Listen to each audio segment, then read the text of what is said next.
सर्व आप्तेसख्यांना मी सांगतो की आज माझा थोडासा मायनर एक ॲक्सिडेंट झालेला आहे आणि त्या ॲक्सिडेंटमध्ये मला थोडंसं कमरेला मार लागलेला आहे आणि ही बातमी फार मोठ्या प्रमाणात व्हायरल झालेली आहे, टी व्हीवर आली आहे.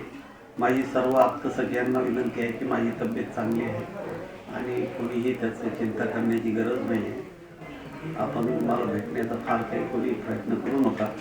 मला रिकवर व्हायला थोडासा एक आठवडा जाणार आहे, पण आपण सर्वजण आपापल्या कामात राहावं. आपल्याला माहीत आहे की आपण अमरावती महानगरपालिकेची निवडणूक आलेली आहे.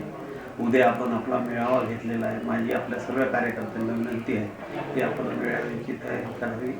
उद्या मी मेळाव्याची तिथं येणार आहे, त्याच्यामुळे चिंता नसावी.